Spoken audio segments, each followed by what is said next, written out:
PontyPool is located just east of Toronto, near Peterborough area, out in the Kawarthas. And there's another PontyPool that is in, excuse me, there's another PontyPool that's in Wales. That's the original PontyPool. And I guess this is a kind of a PontyPool copy.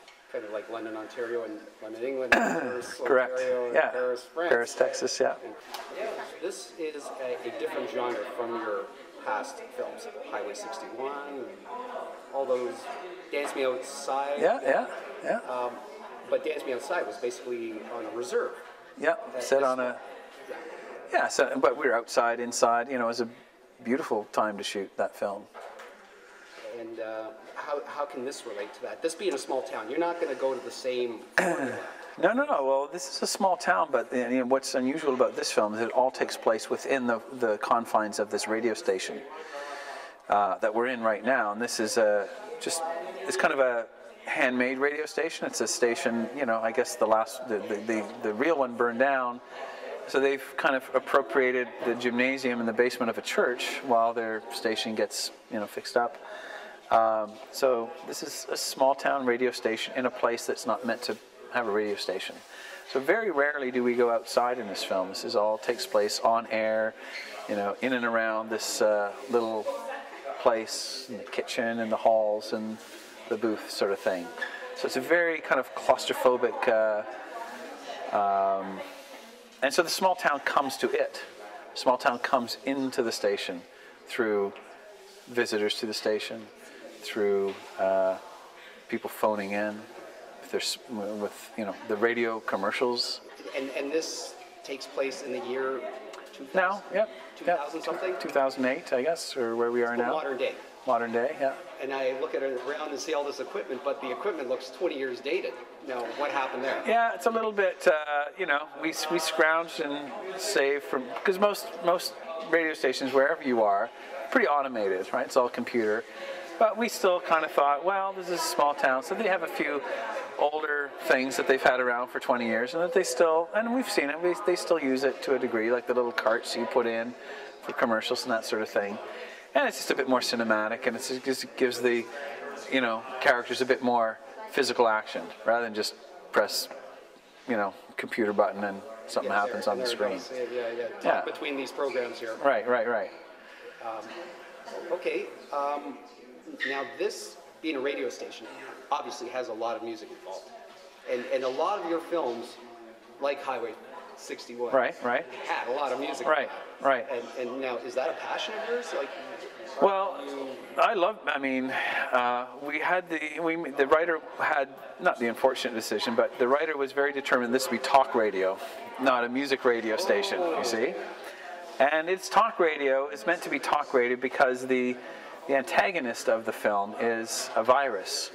And the virus that comes along that infects the English language.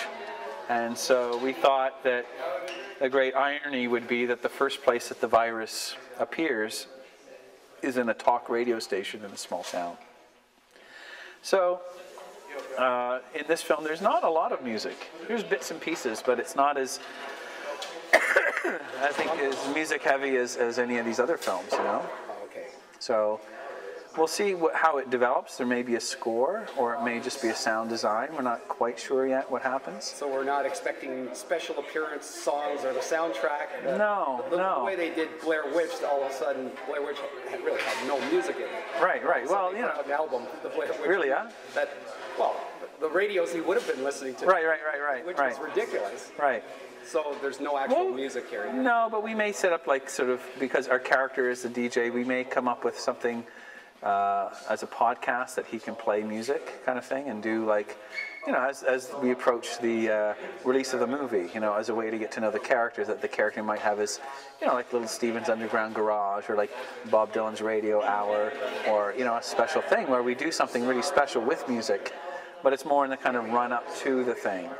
So we were trying to think of different musical programs that we might have for this character, whether, you know, we talk to different labels in town, like Paper Bag Records or Six Shooter Records or Arts and Crafts or Stony Plain, or just different people, or have, you know, profiles on certain local certain musicians, or, you know, just have some fun. We haven't really kind of we're looking for ideas, so we haven't really. So the radio station, of course, being a talk radio, At night they probably play. Yeah, they probably and play they probably music, right? have guest appearances, like Sure. Now, you're thinking, I don't know the script, so are you thinking guest appearance by something look-alike?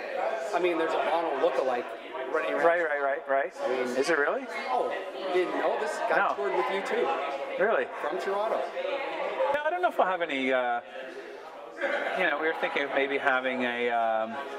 What would you call it? Like on the radio they have sometimes they have a weekend of somebody's, like an All Stones weekend, or it's like. Q107 just did Pink Floyd weekend. Or Right. Yeah. So we're thinking like a local music, like a John Borrow weekend, that he used to play with Change of Heart, Neon Rome and stuff, or, I don't know, some other local guy, just like, it's a, Teenage Head, Hey, perfect Right? Canadian band. Yeah. So you're expecting to screen this at the Toronto Film Festival? Oh, not expecting, hoping is probably a better word, because they have to see it still, and we have to finish it, and so big fingers crossed that This could be September. that the kind of the premiere, like not the release, but a kind of a sneak preview of some sort in September. Yeah.